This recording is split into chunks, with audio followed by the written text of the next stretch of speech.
Anime adalah sebuah karya animasi yang berasal dari Jepang.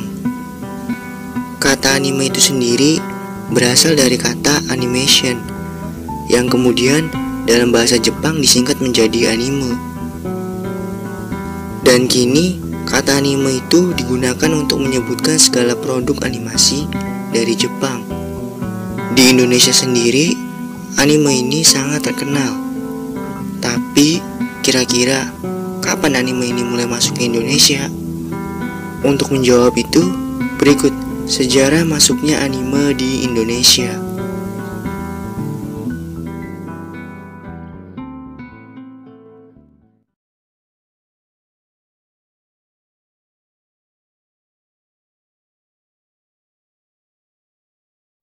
Oke guys, buat kalian yang suka banget dengan anime, gue mau ngasih tahu sedikit nih tentang sejarah adanya anime di Indonesia.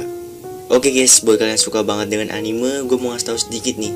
Ya mungkin aja kalian belum tahu gitu tentang sejarah adanya anime di Indonesia. Ya jadi buat kalian yang mau tahu tentang sejarah anime di Indonesia, kalian bisa tonton nih video ini sampai habis ya. Karena di sini gue mau ngejelasin nih dari mulai awal adanya anime sampai kenapa anime itu bisa sampai ke Indonesia.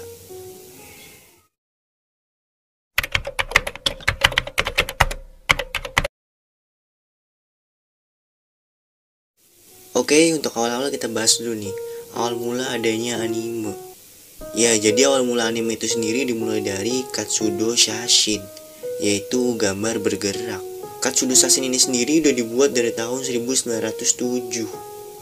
Ya, ini udah seabad yang lalu ya. Mau tahu nggak kayak gimana animasinya? Kalau mau tahu, nih.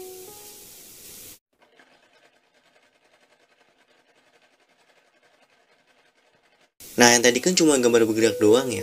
Yang kemudian satu dekade setelahnya, yaitu pada tahun 1917, ini Onten Shimokawa itu menciptakan nih anime pertama yang berjudul Imokawa Mukuzo Genkanban no Maki.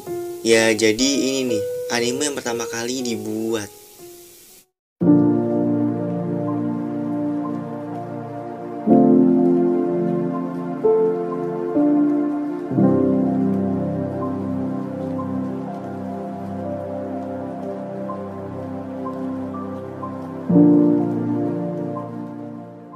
Walaupun anime ini cuma berdurasi 5 menit, tapi dalam proses produksinya ini memakan waktu sampai 6 bulan. Dan ditambah film ini masih film bisu, belum ada dialog percakapannya.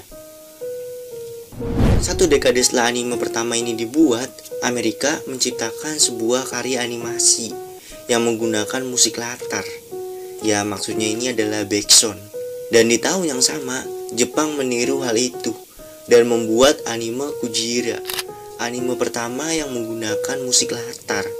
Dan 3 tahun setelahnya, tepat pada tahun 1930, Jepang ini kembali membuat anime yang berjudul Kuronyago. Dan anime ini menjadi anime pertama yang menggunakan musik latar plus dengan dialog. Nah ya, jadi di sini nih awal mula adanya pengisi suara atau seiyu. Beralih saat maraknya Perang Dunia Kedua. Tepatnya pada tahun 1943, Mitsuya Seo ini pertama kalinya nih ngebuat anime propaganda yang diadaptasi dari cerita legenda Jepang. Dan anime ini berjudul Momotaro no Umiwashi. Anime ini juga menjadi anime pertama dengan durasi terpanjang, yaitu durasinya mencapai 30 menit. Nah, bertahun-tahun setelah Perang Dunia Kedua, tepatnya pada tahun 1958, perusahaan Toei Animation ini untuk pertama kalinya nih membuat anime berwarna yang berjudul Hakujaden. Lalu pada tahun 1961, Osamu Tezuka ini membuat nih anime yang sangat terkenal. Dan gue yakin sih kalian semua di sini pasti tahu nih dengan anime ini, yaitu Astro Boy. Dan ya dari sinilah era mulai anime ini terkenal.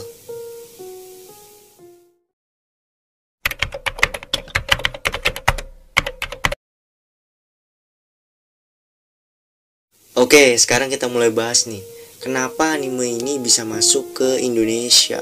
Nah, jadi anime pertama yang beredar di Indonesia itu berjudul Wanpaku Omuwashi Kumu Kumu.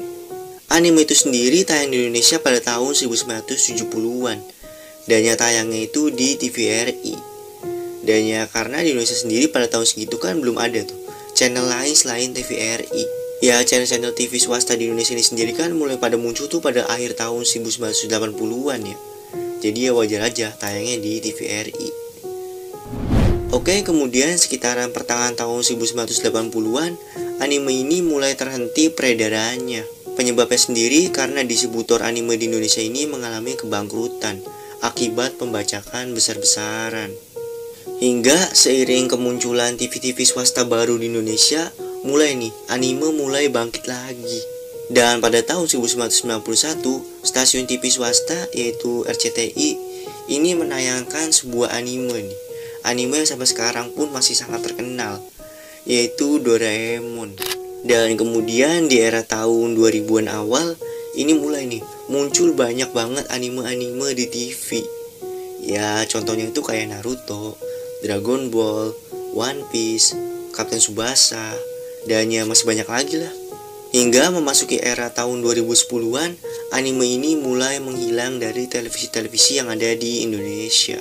Dan bahkan untuk saat ini, anime-anime di TV Indonesia ini udah hampir nggak ada. Ya emang bener kan, udah hampir nggak ada. Ya karena gue sendiri tuh taunya yang sekarang ini yang masih sampai ada tuh cuma ada Doraemon doang gitu. Nggak tahu dah yang lain ada apa enggak. Oke guys, kayaknya segini aja dulu nih pembahasan gue tentang sejarah masuknya anime di Indonesia. Dan oke, di next gue bakal ngebahas tentang sejarah apa lagi. Pokoknya tungguin aja. See you next video.